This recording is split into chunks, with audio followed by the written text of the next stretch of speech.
కూర్చోదు.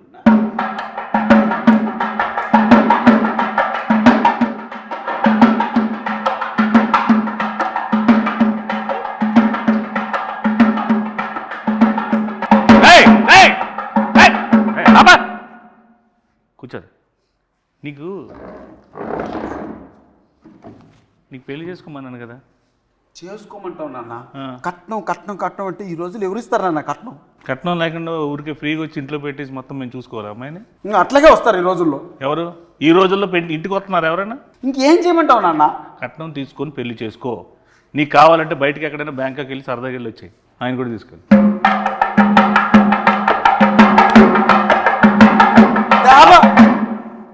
పెళ్లిగారి ప్రసాద్లో మొత్తం టోటల్ పెళ్లి కాకుండా ఉంటాడా రియల్ లైఫ్లో? రియల్ లైఫ్లో అన్నా సినిమా వాడు పిల్లనివ్వట్లేదు. ఓహో, అందుకే అబ్బాయిని చేసుకున్నావా? నాన్న ఎంత మాట్లాడినావు నాన్న? మరి ఇందాక చూస్తుంటే నాకు వారిని అడుగు అంటే ఇద్దరు చేసుకున్నారేమో అనుకున్నాను. అతనేనన్న ఈ స్క్రిప్ట్ రాసింది, కట్నం వారి శాసనాలు కట్నం పెళ్లిగారి ప్రసాదం చేసింది అతనేనన్న. డైరెక్టర్ ఆయన. ఈ రోజుల్లో బాంబే స్టైల్ అదే, ఏం పర్లేదు. కానీ అన్న అది కాదు నాన్న, అతను డైరెక్టరు, అతను కూడా పెళ్లి కాలేదు, అతను కూడా ఏదైనా సంబంధం చూస్తావేమో అని తీసుకొచ్చా. ఏమండి, నువ్వే ఒక ఫాదర్ అయితే పెళ్లి చేసుకుని కట్నం లేకుండా ఒక అమ్మాయిని తీసుకొస్తే రేపొద్దున అడిగేవని అయితే ఎవరు చూస్తారు? ఎవరిది బాధ్యత? What is the security?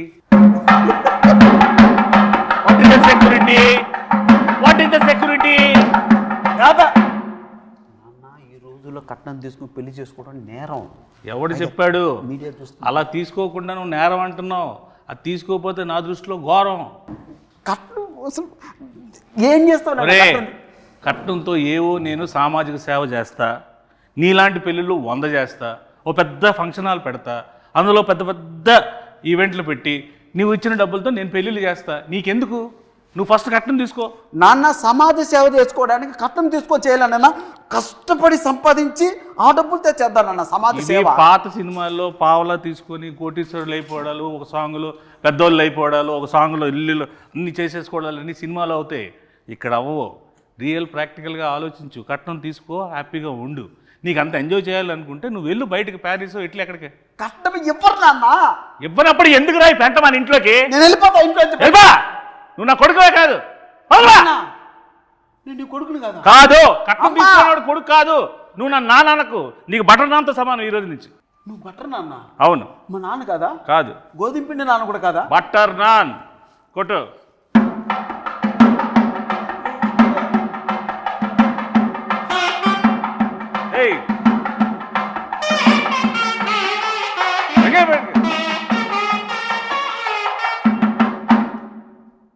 ఇప్పటికీ అర్థమైందా? వాళ్ళు కూడా సింబాలిక్గా సౌండ్తో చెప్తున్నారు, కట్నం తీసుకోరా జీవితంలో బాగుపడతావు. కట్నం తీసుకోకపోతే నీ లైఫ్ ఏమో తెలుసా? ఇలాగ వైలెన్స్గా సైలెన్స్గా ఉంటుంది. అంటే అది కాదు నాన్న, నువ్వు మాత్రం కట్నం తీసుకోలేదు, నన్ను మాత్రం కట్నం తీసుకోమంటున్నావు. బుద్ధి గడ్డి తినే నిన్ను తీసుకోమంటున్నా, నాలాగా నువ్వు అవ్వకుండా ఉండడం కోసం. అన్న ఇక్కడ ఎవరైనా కట్నం తీసుకున్నానన్నా? నువ్వు తీసుకున్నావు కట్నం? ఇక్కడ ఉన్న వాళ్ళందరూ వీడితో పాటు పెళ్లి చేసుకుంటారా? పెళ్లి నువ్వు ఒక్కడే చేసుకున్నావు కదా. వాళ్ళకంతా ఆల్రెడీ పెళ్ళి అయిపోయినాయి నాన్న. మరి నీకు వాళ్ళతో ఎందుకు గోల? కొట్టు.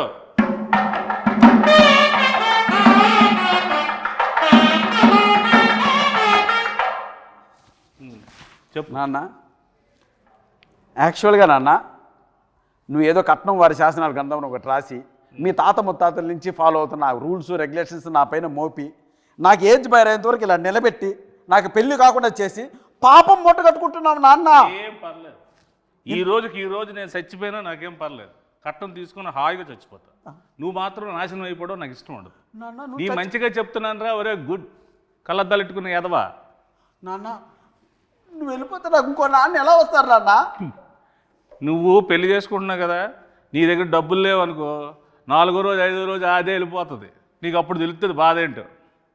కట్నం ఉందనుకో, నీకు సెక్యూరిటీ ఉంటుంది, నాకు సెక్యూరిటీ ఉంటుంది. కట్నం అనద్దు నాన్న, మీడియా ముందు ఉన్నాం మనం, అరెస్ట్ చేస్తారు మళ్ళీ ఇద్దరిని. మీడియా వాళ్ళు ఎలాంటి వాళ్ళు తెలుసా? కొట్టు.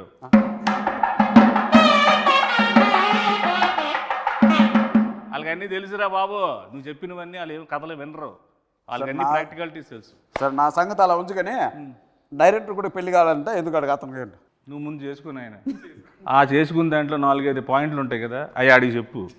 అందులో ఒక పాయింట్ అయినా కనెక్ట్ అవుతాడు, పెళ్లి చేసుకుంటాడు.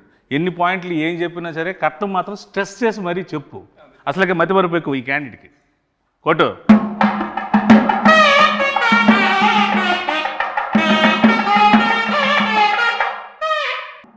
ఓకే అయిపోయింది, ఇప్పుడు ఇది కాన్వర్జేషన్ అయిపోయింది. అసలు ఏంటి ఈ పెళ్ళి కాని ప్రసాద్ ఏంటి, ఇందులో ఇంతమందిగా నువ్వు ఉన్నావేంటి, ఇన్ని ఎక్స్ప్రెషన్ల కారణం ఏంటి, దీనిలో ఉన్న కథ ఏంటి, దీని వెనక ఉన్న కథ ఏంటి, నువ్వు జనాలకు ఏం చెప్పాలనుకుంటున్నావు? ఈ సినిమా చూస్తే పెళ్లి కాని వాళ్ళకి పెళ్ళి అయింది, పెళ్లి కాని వాళ్ళకి పెళ్ళి అయింది. పెళ్ళి ఓహో, పెళ్లి కాని వాళ్ళకి పెళ్ళి అయింది. పెళ్లి కాని పెళ్ళి అవుతుందా అంటే పెళ్ళి పెళ్ళి ఎందుకు అవుద్ది? అంటే పెళ్లి కాని పెళ్ళి అయింది. పెళ్లి కాని మగజాతి ఆనిమితులకి అందరికీ ఓహో, ఈ సినిమా చూస్తే పెళ్లి కాని వాళ్ళందరికీ పెళ్లి అయిపోతుంది, పెళ్ళి అయిపోద్ది, కుజ దోషం పోద్ది. పోద్ది.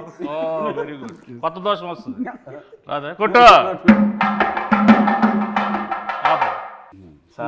సరే, ఇందులో మా ప్రసాద్ క్యారెక్టర్ ఏంటి, మా ప్రసాద్ ఏంటి ఇందులో పర్ఫార్మెన్స్? పెళ్లి కోసం కష్టపడుతూ ఉంటాడు, వాళ్ళ నాన్న 2 crores కట్నం కోసం ఇబ్బంది పెడుతూ ఉంటాడు. ఓకే, అంటే అన్న ఈ స్క్రిప్ట్ యాక్సెప్ట్ చేసే ముందు మన ఇద్దరి మధ్య ఒక అన్నదమ్ముల అనుబంధం సంబంధంగా చెప్తున్నాను. ఇంతకుముందు మనం చాలా సినిమాల్లో చూసాం, ప్రియాంక చిత్రం, లవర్స్, ఎక్స్ప్రెస్, రకరకాల ఎక్స్ప్రెషన్స్తో మనం చూసాం. సో ఆ సప్తగిరి అనే వ్యక్తి ఒక 7-8 yearsగా మీరు అలా ఎక్స్ప్రెషన్స్తో వాటితో చూశారు. చిన్న వేరియేషన్ మనలో ఇంకా ఉందని చెప్పుకోవడానికే సప్తగిరి ఎక్స్ప్రెస్ ఎల్ఎల్బి చేశాం. సో ఇవన్నీ మిగిలిన ఎమోషన్స్ కూడా మనం చేయాలి అనే ఒక ఉద్దేశంతో ఆ కామెడియన్గా ఉంటే ఎంతవరకు సస్టైన్ అవుతామో తెలియక ఒక హీరోగా టర్న్ అయింది. బట్ ఈ స్క్రిప్ట్ మాత్రం లక్కీగా దొరికింది. సప్తగిరి కాంబో కూర్చుంటే సప్తగిరి చుట్టూ ఒక 7-8 మంది సప్తగిరిలు ఉంటారు, వాళ్ళు కామెడీ చేస్తుంటారు. సో ఆ సీన్స్ వర్కౌట్ అయినాయి కాబట్టి ఈ సినిమా యాక్సెప్ట్ చేయడం జరిగింది, రిప్రజెంట్ చేస్తుంది. అందుకే ఆ ఎక్స్ప్రెషన్స్ నా చుట్టూ చేసే వాళ్ళ ఎక్స్ప్రెషన్స్ అనమాట. సో దాని క్యారెక్టర్ నువ్వు చేయకూడదు కాబట్టి నీ చుట్టూ నీ సోల్స్తో ఎంటర్టైన్ చేయించావు. ఎంటర్టైన్ చేయించారు. వెరీ గుడ్, కాన్సెప్ట్ మీదేనా? మా రైటర్స్ ఉన్నారు. వెరీ గుడ్, సూపర్, బాగుంది అండి. Thank you. వెరీ గుడ్, కొట్టు.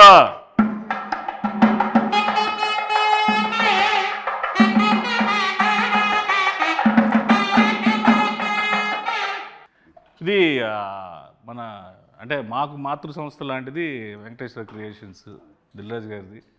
సో ఎస్విసికి నీకు ముందు నుంచి ఎలాగ ఇది ఏంటి దీన్ని? నేను ఒక అసిస్టెంట్ డైరెక్టర్గా ఆర్టిస్ట్గా బ్రాన్ అండ్ బ్రాటప్ మనకు జరిగింది ఎస్విసిలో. ఓకే, బొమ్మరిల్లు కావచ్చు, పరుగు కావచ్చు, ఇది అంటే అది నాకు మాతృ సంస్థ. ఇన్నాళ్ళ తర్వాత నేను సినిమా చేసి ఆ సంస్థలో రిలీజ్ చేసుకోవడం నిజంగా ఒక అదృష్టంగా భావిస్తున్నాను. ప్లస్ మనకు రాజ్ సార్ కావచ్చు, శిరీష్ అన్న కావచ్చు, వీళ్ళు ఎంత క్లోజ్ ఉన్నా, ఎంత మనం మాట్లాడినా వాళ్ళ కంటెంట్ నచ్చందే, సినిమా నచ్చందే, డౌట్ లేదు, అందులో డౌట్, లోపలికి అడుగు కూడా పెట్టినాడు. సో నా పైన ఉన్న గుడ్ విల్తో ఒకరోజు వెళ్ళి శిరీష్ సార్ని, రాజ్ సార్ని కలవడం జరిగింది. అన్న మీరు ఒక్కసారి నా సినిమా చూడండి, మీకు నచ్చకపోతే 10 నిమిషాలు చూడండి, మీకు కంటెంట్ కనెక్ట్ కాకపోతే నాకు మీరు ఏ హెల్ప్ చేయకండి నాకు. నా మాటకి శిరీష్ అన్న గౌరవం ఇచ్చి ఒకరోజు మార్నింగ్ ప్రసాద్ ల్యాబ్లో నేను చూస్తాను, షో వెయ్యి, నాకు నచ్చకపోతే 20 minutesలో థియేటర్ నుంచి బయటకు వెళ్ళిపోతా, ఎందుకంటే వాళ్ళది చాలా crucial and valuable time. Cinema చూసి చాలా బాగుంది గిరి, దీని వెనక అండా దండా కొండగా మేము నిలబడతాం, మీరు ప్రమోషన్ స్టార్ట్ చేయండి అంటే అంత పెద్ద వ్యక్తుల ఆశీర్వాదం ఈ సినిమాకు దొరికింది కాబట్టి ఈరోజు ధైర్యంగా ఈ ప్రమోషన్ స్టార్ట్ చేశాం. వాళ్ళ బ్లెస్సింగ్స్, అలాగే ఈ సినిమాని నేను అక్కడ చూపించడానికి నాకు ఉపయోగపడ్డాను మా స్నేహితులు అనిల్ రావుపుడికి. అండ్ ఫస్ట్ టైం నుంచి స్క్రిప్ట్ స్టార్ట్ అయ్యి షూటింగ్ స్టార్ట్ అయిన దగ్గర నుంచి మాకు బ్యాక్ బోన్లో నిలబడ్డ మారుతి అన్నకి, అంత నిజంగా వాళ్ళందరికీ చేతులు జోడించి కృతజ్ఞతాపూర్వకంగా నమస్కారం జరుపుకుంటాను. Thank you. సో ఇందులో మ్యూజిక్ ఏంటి? ఇందులో 3 songs ఉన్నాయి. ఓకే, 3 songs చాలా అదిరిపోయినాయి సాంగ్స్. ఆర్ఆర్ మాత్రం ఆయనతో డ్యూయట్ పెట్టాలని మీకు ఎందుకు అనిపించింది? డ్యూయట్ ఉందా అన్న ఇందులో? చెప్పు. ఉందా డ్యూయట్ ఉందా? పెళ్లి లేదు. పెళ్లి కాని ప్రసాద్ అంటే డ్యూయట్ కూడా లేదు. వెరీ గుడ్, చాలా డెడికేటెడ్గా చేశారు సాంగ్స్ కూడా. అన్న నిజంగా ఒక విషయం చెప్పాలంటే 2 సాంగ్స్ ఉన్నాయి. ఒకటి చిన్న బిట్ సాంగ్, 2 సిచ్యువేషనల్ పరంగా వచ్చేది. ఒకటి క్యారెక్టరైజేషన్, పెళ్లిగాని ప్రసాద్ క్యారెక్టరైజేషన్ సంబంధించిన టైటిల్ సాంగ్ ఒకటి, 2 హీరోయిన్ సంబంధించిన అది కూడా సిచ్యువేషన్ సాంగ్, మాంటేజ్ సాంగ్ ఒకటి. ఇవి 2 చెప్పడం జరిగింది. సో మీద ఎంటైర్ ఓవరాల్గా మనకు ఫన్ ఎలా జరిగింది ఈ సినిమాలో అన్న దానిపైన కాన్సన్ట్రేట్ చేశారు. డైలాగ్స్ అఖిల్ వర్మ అని ఒక అబ్బాయి రాశాడు. సో నేను ఇంతకుముందు చాలామందికి షో కూడా వేశాను, ఒక 20 ఫ్యామిలీకి షో వేశాను. ఆ మారుతి అన్న కూడా చూశారు కాబట్టి చూసిన వెంటనే ఆ అబ్బాయి ఎవరో కానీ ఒక మంచి లైఫ్ ఉంది అఖిల్ వర్మకి, కథ ఎవరు రాశారు అన్నారు, లోహిత్ అని ఇంకొక అబ్బాయి రాశారు. సో వీళ్ళు ఈ జనరేషన్ తగ్గట్టు చాలా మంచి కథ రాశారు. ఈ కథను ఎట్టి పరిస్థితుల్లో మిస్ చేసుకోవద్దు, ఈ కథ చేసి ఫస్ట్ కాపీ నా దగ్గర రమ్మని చెప్పారు. సో అదే మాటగా వెళ్ళాను. వెరీ గుడ్ అన్న. సో ఏంటి సార్ ఇప్పుడు ఈ పెళ్లి కాని ప్రసాద్, నాకైతే ఫాదర్ అండ్ సన్ మధ్యలో రిలేషన్ టీజర్ చూసినాక, ఇంకా ట్రైలర్ రిలీజ్ చేయలేదు. ట్రైలర్లో హీరోయిన్ ఫ్యామిలీ ఒక కథ ఉంటుంది. సో హీరోయిన్ ఫ్యామిలీ నేను టీజర్ చూసినాక ఏంటంటే ఫాదర్ అండ్ సన్ అనేది నాకు కనెక్ట్ అయింది. సో ట్రైలర్లో హీరోయిన్ ఫ్యామిలీ స్టోరీ కూడా రివీల్ చేస్తాం. సో హీరోయిన్ ఫ్యామిలీ స్టోరీకి హీరో వాళ్ళ ఫాదర్ స్టోరీకి రెండింటి మధ్యలో నలిగిపోతూ ఉంటాడు అని. ఓకే ఓకే, నువ్వు నలిగిపోతుంటావు బాగా. నన్ను మామూలు నలపరన్నా పచ్చడి, రోటి పచ్చడి, ఇంకేమన్నా 4-5 పచ్చళ్ళు వేసి ఊరగాయ పెట్టి జాడీలో పెట్టి నలిపి పిసికి బయటికి తీసి ఆ దండె పైన ఆరేసేస్తారన్న. అలా ఉంటుంది గారు. Very good. సో ఆ ఇన్నోసెన్స్ అనేది పక్కా పనిచేస్తుంది. సో ఇప్పుడు ఆ సినిమా ఉంది కదా లాయర్ సినిమాలో పెద్ద డైలాగ్ ఎల్ఎల్బి, అలాంటి డైలాగ్స్ ఏమైనా ఎక్స్పెక్ట్ చేయొచ్చు ఈ సినిమాలో? ఇది కంప్లీట్ డిఫరెంట్. ఇది కంప్లీట్ పొడి పొడి డైలాగ్. సెటిల్గా ఉంటుంది క్యారెక్టర్ మొత్తం, సెటిల్గా ఉంటుంది. నీతో సెటిల్ అయిపోతాడు. మీ బ్లెస్సింగ్స్. ప్రయత్నం జరగాలి. నీలో ఉన్నది గొప్పతనం ఏంటంటే ఒకటే స్లాబ్ స్టాక్గా వెళ్ళిపోకుండా ఇది డిఫరెంట్గా ఉంటుంది. అది ట్రై చేయడం చాలా గట్స్తో కూడుకున్న విషయం. అట్ ద సేమ్ టైం రాజుగారితో ఒప్పించి ఎస్విసి నుంచి రిలీజ్ చేయడం అనేది నాకు తెలిసి 150% సక్సెస్ అయిపోయింది cinema. Thank you. So I hope డెఫినెట్గా నువ్వు సక్సెస్ అవుతాడాలి.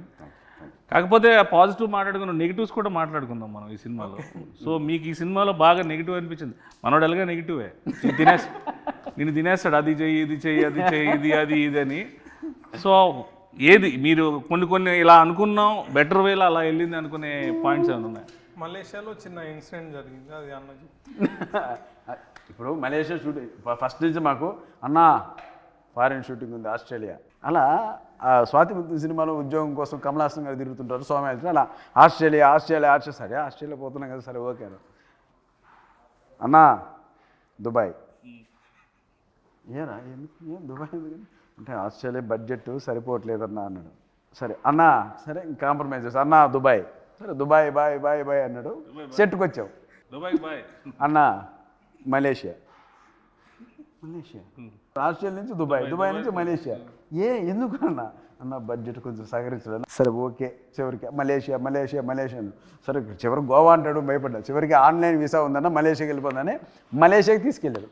దిగిన వెంటనే అన్న 40 డిగ్రీలు అన్నాయండ. 40 డిగ్రీలు అలా కనపడింది. ఆ రోజు నుంచి 3 రోజులు రోడ్ల పైన డ్యాన్స్ వెళ్ళా. పైగా బ్లాక్ షర్టు బ్లాక్ ప్యాంటు. నా వల్ల కాదు అన్నా, నీకు దండం పెడితే వేసేయన్నా అని రాత్రి పోలు బయట తరగతి. అన్న మలేషియా వచ్చామన్నా, పెరిగిపోయిందన్నా భోజనాల ఖర్చు, ట్రావెల్ ఖర్చు అని. అసలు మామూలు ప్రొడక్షన్ మేనేజర్ ఇంకా అక్కడ డైరెక్టర్ మర్చిపోయింది. సాంగు ఇతను కష్టపడితే సాంగ్ అవుద్ది అలా అన్నాడు. సరే ఓకే నీకోసం కష్టపడతాడు. సర్టిఫికేట్ ఒకసారి మలేషియా అంతా తిరిగా, ఎండకు అలవాడవడానికి. నిజంగా సర్టిఫికేట్ తిరిగా, ఎండకు ఎదురెళ్ళా. సరే చేద్దాం మనోడు కూడా కష్టపడతాడు. సరే ఈ ప్రాసెస్ జరుగుతున్నప్పుడు ఒకనొక సందర్భంలో రకరకాల చోట్ల తీసుకెళ్తున్నాడు. అన్న మాదే మలేషియా, మా నాయనే కట్టింది బిల్డింగ్లంతా, ఇక్కడ పర్మిషన్ వేసే అంటాడు. ఇలా ఒకనొక సందర్భంలో మలేషియా ఒక పార్లమెంట్ లాంటిది ఒక ప్లేస్ ఉంది అన్న, ఇది కూడా మంది వేసే అన్నాడు. సరే అని చెప్పి నేను నా మాట ఒక చోట ఆడ రిస్ట్రిక్షన్ ఉన్న ఏరియా నా పాటుగా డ్యాన్స్ పెట్టే ముందేసి సాంగ్ ఆన్ చేయమను, నేను వేసుకుంటాను ఇలా. అది పెళ్ళి కానీ ప్రసాద్ అని ఇంతవరకు 1 2 3 వినపడుతున్నా. కాసేపటికి వినపల్లా, తిరిగి ఊరు లేరట్లా. అరే ఏంట్రా ఏమైపోయినా అని తీసుకెళ్ళి పోలీస్ స్టేషన్లో పెట్టాడు. పోలీస్ స్టేషన్కి అక్కడ పిక్ పాకెట్లా ఉన్నాడు అన్న. కెమెరాలకి ఎత్తుకెళ్ళిపోయారు. పోలీస్ స్టేషన్ ఎక్కడ ఉందో నాకు తెలియదు కదన్నా, మొత్తం ఎత్తుకెళ్ళిపోయారు. మొత్తం యూనిట్ అంతా అదే ఉన్నా. సరే పోలీస్ స్టేషన్కి వెళ్ళాం. ఇతన్ని పోలీస్ స్టేషన్ నుంచి తీసుకురావడం అన్న తల ప్రాణం తోకొచ్చిందన్న. వాళ్ళు ఇంకోటి అంటే కావాలని వాళ్ళు ఏదో మలేషియన్ లాంగ్వేజ్ మాట్లాడుతున్నారు. ఈయన నీదే అన్నావు కదరా, బిల్డింగ్లో మీ నాన్న కట్టాడన్నావు కదరా, మాట్లాడరా మలేషియన్ లాంగ్వేజ్ రాదు. ఇంకా ఆ రకంగా ఆ రోజు అంతా రాత్రి పోలీస్ స్టేషన్ పొద్దున్న 3 గంటలకు బయటకు తీసుకొచ్చి అమ్మాయి అలా వెళ్ళాం. పొద్దున్న షూటింగ్ అంటే అన్న మళ్ళీ వాళ్ళే ఇచ్చారు నా పర్మిషన్, అక్కడ ఇచ్చట మనం అన్నాడు. ఇంకా రాత్రి స్టేషన్లో పర్మిషన్ లాక్కున్నాడు మళ్ళీ. సో అలా ఆ ఇన్సిడెంట్ నిజంగా తర్వాత తలుచుకున్న అప్పుడు సిచ్యువేషన్ సీరియస్ కానీ తలుచుకున్న తర్వాత పడి నవ్వు. సో అలా జరిగింది ఆ incident. So Australia, Dubai, Malaysia, Goa అనేలోకి మలేషియాకి తీసుకెళ్ళాడు. చివరికి ఆడ కాంప్రమైజ్ అవ్వాల్సి వచ్చింది అన్న. అలా గోవా అయితే మిలిటరీ వచ్చింది, వాళ్ళు నేవీ మిలిటరీ కూడా కాదు, సముద్రం తీసి కలిపేసేవాళ్ళు. అలా జరిగింది కొట్టు.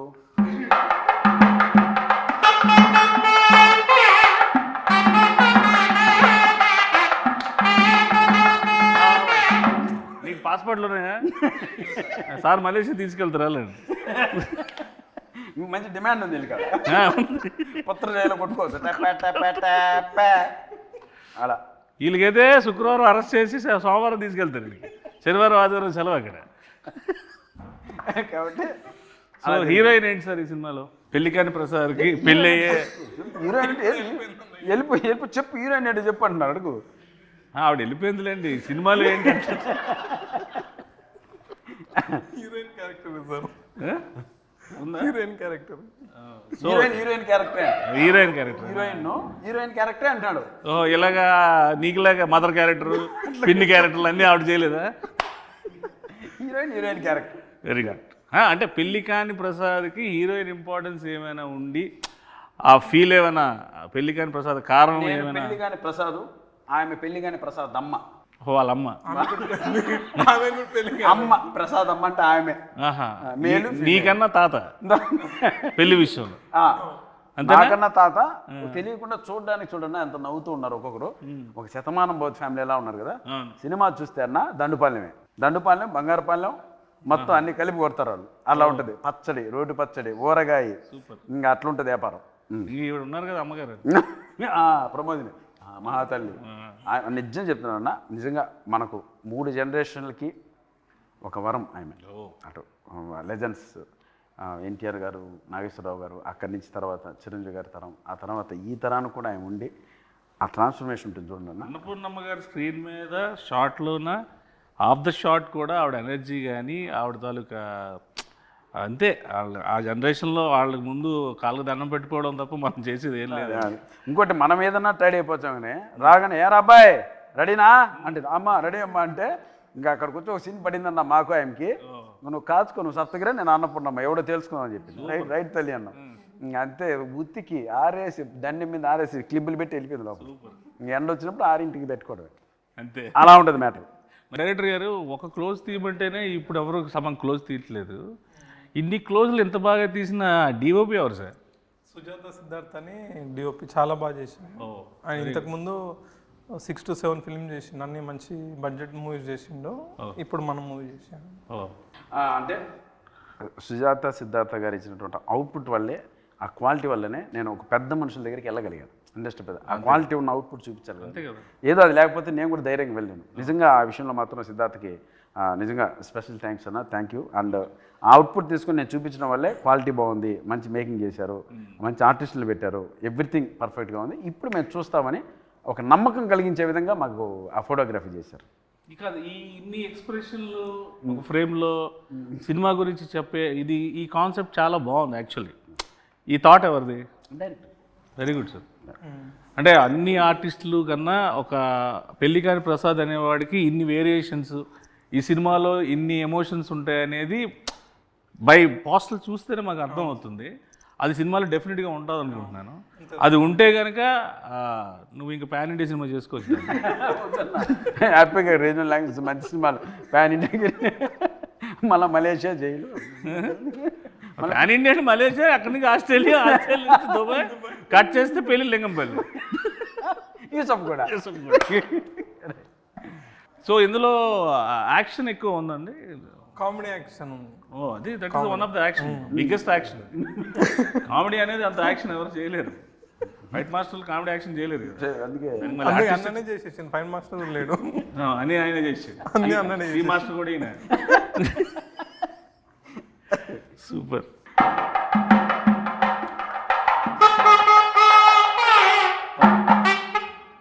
ఓవరాల్గా మేము సినిమాకి వచ్చి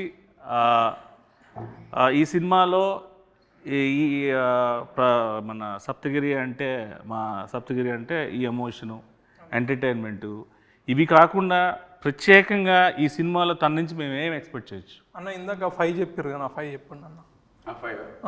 అన్న ఏం ఎక్స్పెక్ట్ చేయొచ్చు అంటే ఫన్ ఎక్స్పెక్ట్ చేయొచ్చు, ఎంటర్టైన్మెంట్ ఎక్స్పెక్ట్ చేయొచ్చు, తమాషా ఎక్స్పెక్ట్ చేయొచ్చు, నవ్వు ఎక్స్పెక్ట్ చేయొచ్చు. ఓవరాల్గా దీంతో కూడుకున్నటువంటి ఒక ఫ్యామిలీ ఎంటర్టైన్మెంట్ని ఎక్స్పెక్ట్ చేయొచ్చు.